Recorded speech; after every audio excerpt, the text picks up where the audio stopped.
इस video को लाइक करें, हमारे चैनल को सब्सक्राइब कर बेल आइकन जरूर प्रेस करें हमारी न्यू वीडियो सबसे पहले देखने के लिए। बोला बोला देवघर वाले बाबा की।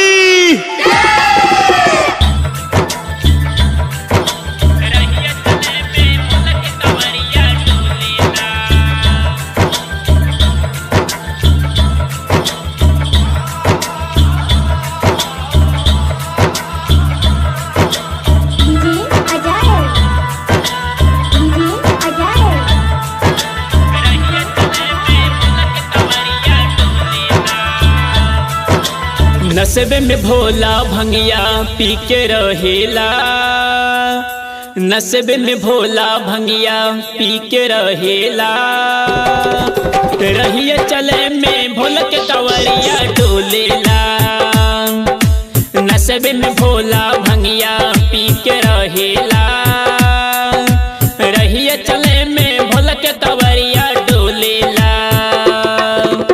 बाबा के नाम में गांजा सब पी के हो, बाबा के नाम में गांजा सब पी के हो। सुइया पहाड़ पे बोल बम बोलेला, नशे में भोला भंगिया पी के रहेला। रहिए चले में भोला के कवरिया डोलेला।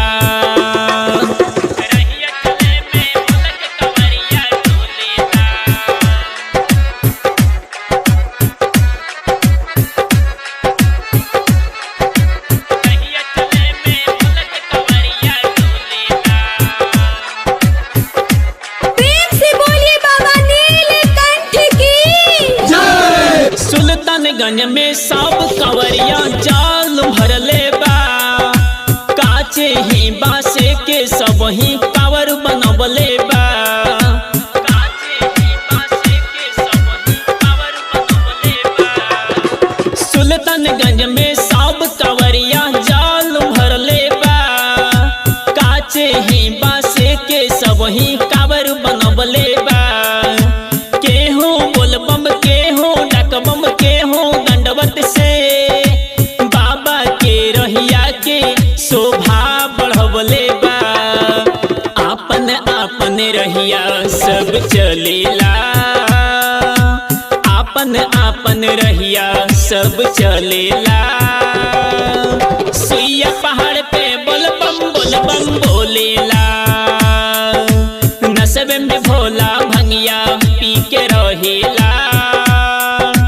रहिए चले में भोला के कवरिया डोलेला, रहिए चले में भोला के कवरिया डोलेला।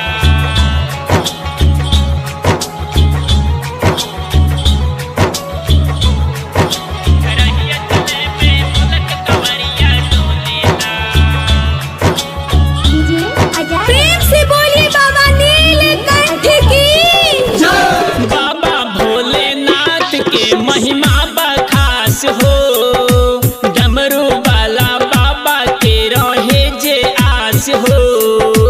डमरू वाला बाबा के रहे जे आस हो। बाबा भोलेनाथ के महिमा बखास हो, डमरू वाला बाबा के रहे जे आस हो।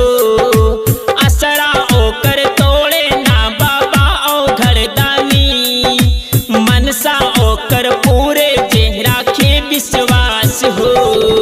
सावन मासे बाबा के जल चढ़ेला, सावन मासे बाबा के जल चढ़ेला। रहिए चले में भोला के कवरिया डोलेला, नशे में भोला भंगिया पी के रहेला।